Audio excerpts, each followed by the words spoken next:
तो दोस्तों आज हम लोग जिस कंपनी के बारे में बात करने वाले हैं उसका नाम है इंसेक्टिसाइड्स इंडिया लिमिटेड। ये कंपनी अपने लाइफ टाइम हाई के करीब ही अभी ट्रेड कर रही है, लेकिन इसमें उतार चढ़ाव बहुत ज्यादा देखे जाते हैं। तो वैसे तो ये हाई स्विंग में ट्रेड करती है, लेकिन ये लॉन्ग टर्म इन्वेस्टिंग के लिए ये कंपनी काफी बेहतरीन साबित हो सकती है। वो समझने के लिए एक बार हम इसके पहले फंडामेंटल एनालिसिस देख लेते हैं, वापस हम इसके चार्ट पर आएंगे। तो कंपनी का पूरा नाम है इंसेक्टिसाइड्स इंडिया लिमिटेड। 707 रुपए इसका मार्केट प्राइस है और इंट्राडे में लगभग 5.5% तक ये तेज था। मार्केट कैप 2091 करोड़ का है। स्टॉक की पी की वैल्यू 20 का है, जो कि काफी वैल्यूएबल है। अभी आरओसी 13.2% एंड आरओई 10.6% का है, जो कि ठीक ठाक ही है।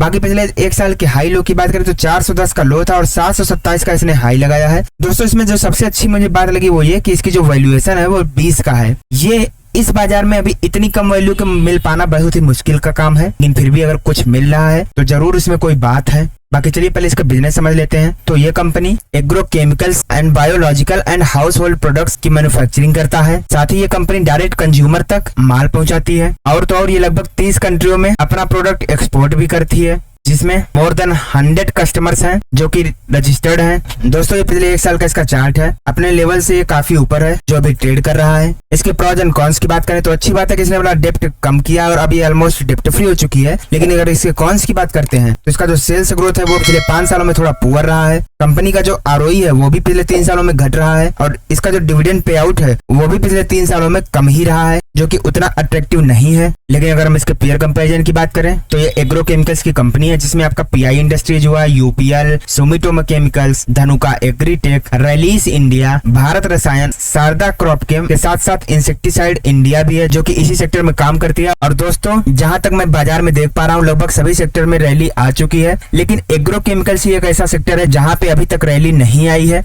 लेकिन अगर इस बार जलवायु अच्छी रहती है, अच्छी बारिश होती है, तो इन कंपनियों में एक अच्छी रैली देखी जा सकती है। और साथ ही इन कंपनियों में रैली देखने का एक और रीजन है, क्योंकि भाजपा जो वोट जीती है वो ज्यादातर शहरी इलाकों का वोट उसने पाया है, ग्रामीण इलाकों से ये मात खाए हैं। तो ग्रामीण इलाकों के लिए ये नई नई स्कीम्स लाएंगे और लाना शुरू कर भी दिया है। तो वो सब नजरिए पर ध्यान देते हुए एग्रीकल्चर की जो थीम है उससे रिलेटेड बिजनेस में अगर आप इन्वेस्टमेंट करते हैं तो आपको यहाँ पर काफी ज्यादा मुनाफा हो सकता है। वैसे दोस्तों आपको बता दूं कि रैलीज के बारे में हमने पहले भी एक वीडियो बना दिया है, आप उसको भी जरूर देख लीजिएगा, काफी हेल्प मिलेगी। साथ ही अगर हम इंसेक्टिसाइड्स इंडिया की क्वार्टरली रिजल्ट्स की बात करते हैं तो इसका जो सेल्स ग्रोथ है वो मार्च 2021 में 255 करोड़ का था, मार्च 2022 में 277 करोड़, मार्च 2023 में 301 करोड़ और मार्च 2024 में 272 करोड़ का रहा। वहीं पर नेट प्रॉफिट की बात करें तो जहां मार्च 2021 में 21 करोड़ का प्रॉफिट रहा, मार्च 2022 में लगभग 22 करोड़ का, मार्च 2023 में लगभग 29 करोड़ का लॉस रहा और मार्च 2024 में 8 करोड़ का प्रॉफिट देखने को मिला है। वहीं पर अगर हम इसके लॉन्ग टर्म प्रॉफिट लॉस की बात करते हैं तो इसका जो सेल्स ग्रोथ है वो मार्च 2013 में 566 करोड़ का था, मार्च 2017 में 994 करोड़, मार्च 2021 में 1420 करोड़ और मार्च 2024 में 1966 करोड़ का रहा।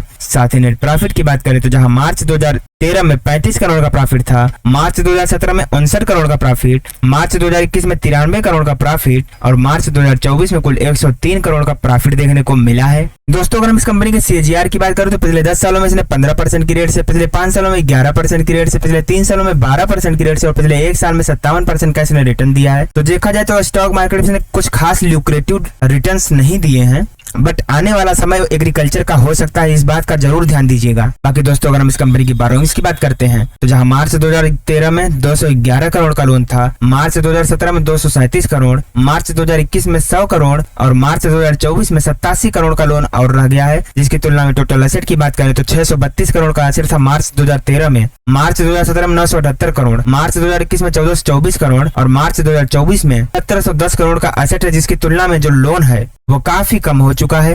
बाकी अगर हम इस कंपनी के शेयर होल्डिंग पैटर्न की बात करते हैं तो प्रमोटर्स की हिस्सेदारी जहां जून 2021 में 72.16% थी, मार्च 2024 में भी 72.16% ही है, यानी कि अच्छी बात है कि प्रमोटर्स मेजॉरिटी में अपनी कंपनी पे भरोसा बनाकर खड़े हैं। एफआईआई की बात करें तो 4.87% से घटकर 4.31% हो गए हैं। DIIs की होल्डिंग की बात करें तो 9.73% से घटकर 9.14% हो गए हैं और पब्लिक की होल्डिंग की बात करें तो 13.24% से बढ़कर 14.40% हो गई है। तो सबसे अच्छी बात है दोस्तों कि प्रमोटर्स के पास मेजॉरिटी है और वो मेजॉरिटी में अपनी कंपनी पर भरोसा बनाकर खड़े हैं। बाकी अगर हम इस कंपनी की फोरेंसिक एनालिसिस करते हैं तो इसमें आपको 9 पॉजिटिव संकेत, 1 न्यूट्रल और 7 नेगेटिव संकेत देखने को मिल जाएंगे। जैसे कि कंपनी की जो लायबिलिटीज है कोई दिक्कत की बात नहीं है। कंपनी के प्रमोटर्स ने कोई भी शेयर प्लेज नहीं किया है। अच्छी बात है कि प्रमोटर्स ने पिछले 90 दिनों में कोई भी माल बेचा नहीं है। अदर इनकम इनकी काफी अच्छी आ रही है। रेवेन्यू भी इनका लगातार बढ़ता जा रहा है और डिप्रिसिएशन का जो इफेक्ट है वो कंपनी पर पड़ने लगा है क्योंकि वो नेट प्रॉफिट में थोड़ा सा इंक्रीज देखने को मिला है।